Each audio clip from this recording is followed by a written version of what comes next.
Hello good morning सभी को। तो चलिए, जैसे कि मेरा जो ज्योग्राफी था वो कंप्लीट कर चुके हैं और हम यानी कि नया जो बोले थे कि हम आपको कि जो मेरा हिस्ट्री था जो कि ब्रेक हम यानी कि रोके हुए थे और हम ज्योग्राफी स्टार्ट किए थे, यानी कि हिस्ट्री के बाद हम जो किए थे क्या साइंस चल रहा था, फिजिक्स केमिस्ट्री बायो कंप्लीट करने के बाद हम ज्योग्राफी ले लिए और हिस्ट्री मेरा वहीं का वहीं रह गया था। फिर हम ज्योग्राफी कंप्लीट करने के बाद आज हम क्या कर रहे हैं, हिस्ट्री वहीं से जहाँ से छूटा था वहीं से आज हम फिर से स्टार्ट कर रहे हैं। जैसे कि जैन धर्म हो चुका था, बौद्ध धर्म हो चुका था, उसी तरह से धर्म बाय धर्म बढ़ते हुए आज हम पहुंचे हैं इस्लाम धर्म की। आज हम बात करेंगे, फिर ईसाई धर्म, पारसी धर्म की बात करेंगे नेक्स्ट क्लास में। तो आइए, आज का जो है वो है ईसाई धर्म, यानी कि आज का मेन क्लास जो है ईसाई धर्म पर बात करेंगे। ध्यान दीजिएगा, हिस्ट्री सिर्फ वहीं से स्टार्ट हुआ जहां मेरा ब्रेक हुआ था, यानी कि जहां रुका हुआ था वहीं से स्टार्ट किए हैं।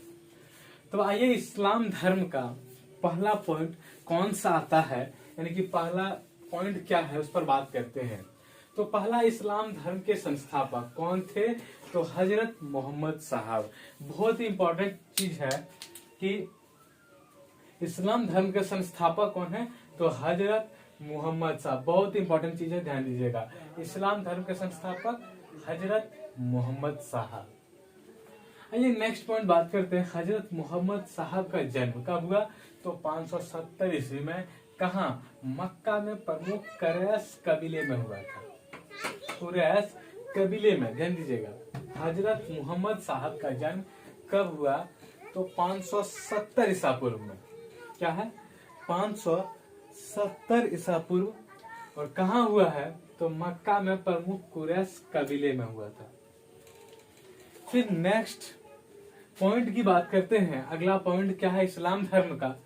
वो है उनके पिता का नाम और माता का नाम क्या था? तो पिता का नाम है अब्दुल्ला और माता का नाम अमीना था। ध्यान दीजिएगा, यानी कि हजरत मोहम्मद साहब का माता पिता का नाम, यानी कि पिता पहले अब्दुल्ला और माता का नाम अमीना था।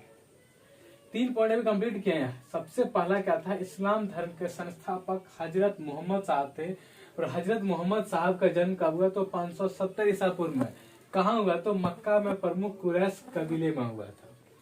फिर उनके पिता का माता पिता का नाम क्या था? तो पहला पिता का नाम अब्दुल्ला और माता का नाम अमीना। आइए नेक्स्ट पॉइंट पर बात करते हैं। अगला पॉइंट, हजरत मोहम्मद साहब को 610 ईस्वी में मक्का के पास हीरा नामक गुफा में ज्ञान की प्राप्ति हुई। यानी हजरत साहब को ज्ञान की प्राप्ति कब हुई? तो 610 ईसा पूर्व में। एक पॉइंट में 2 क्वेश्चन बनता है। पहला क्या कि हजरत मोहम्मद साहब का यानी कि ज्ञान की प्राप्ति किस वर्ष में हुई है? तो वो है 610 ईस्वी में। और कहाँ हुई? तो वो है मक्का के पास हीरा नामक गुफा में। आइए नेक्स्ट पर बात करते हैं। मोहम्मद की शादी, यानी कि हजरत मोहम्मद साहब की शादी कब हुई?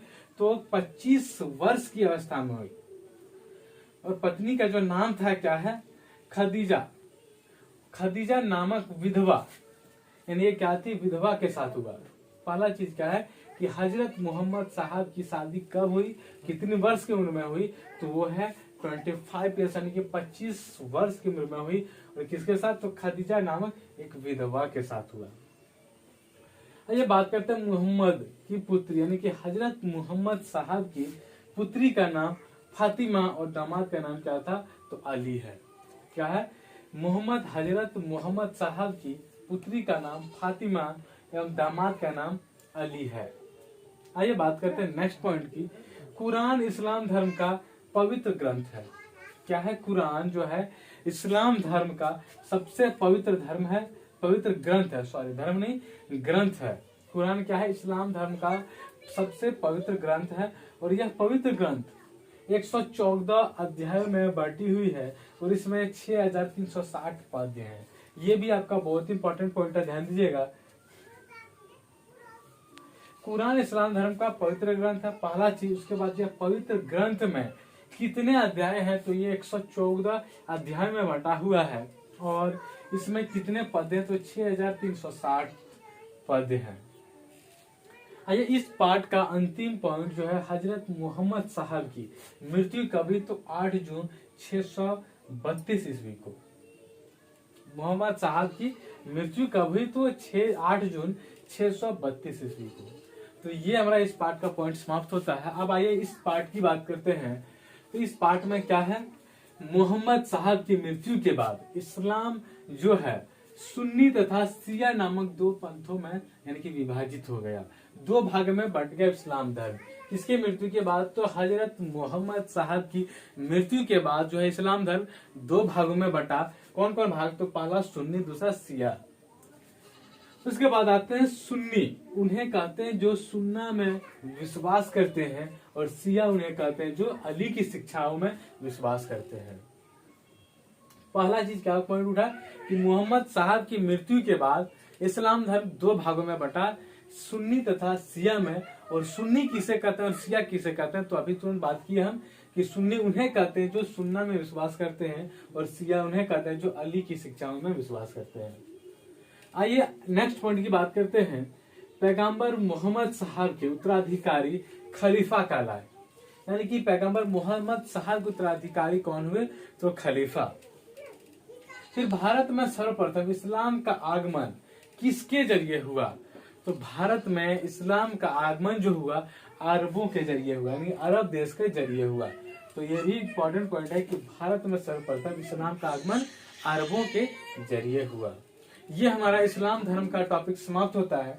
और आज थोड़ा सा स्टार्ट करते हैं ईसाई धर्म का, थोड़ा सा स्टार्ट करते हैं, फिर नेक्स्ट क्लास इसी पर हम बात करेंगे ईसाई धर्म पर। तो ईसाई धर्म का पहला पॉइंट क्या है कि ईसाई धर्म के संस्थापक ईसा मसीह है, वह प्रमुख ग्रंथ क्या है, तो बाइबल है। पहला क्या है कि ईसाई धर्म के संस्थापक कौन है, तो ईसा मसीह, और इसके प्रमुख ग्रंथ क्या है, तो बाइबल। और नेक्स्ट दो ही पॉइंट लाए हैं। तो दूसरा पॉइंट क्या है, ईसा मसीह का जन्म जेरूशलेम के निकट बैथलेहम नामक स्थान पर हुआ था। ध्यान दीजिएगा, ईसा मसीह का जन्म कब हुआ, कहाँ हुआ है, तो जेरूशलेम के निकट बैथलेहम नामक स्थान पर। तो ये आज का जो क्लास हुआ वो हम ईसाई धर्म कंप्लीट भी कर दी, स्टार्ट किया और कंप्लीट भी हो गया। और आज हम स्टार्ट किए ईसाई धर्म, तो इस पर आज थोड़ी सी चर्चा की है। और नेक्स्ट क्लास जो चलेगा ये हमारा ईसाई धर्म ही चलेगा, फिर पारसी धर्म पर बात करेंगे। इसी तरह से हमारा आगे चलता रहेगा। तो फिर मिलेंगे नेक्स्ट क्लास में, तब तक के लिए थैंक यू।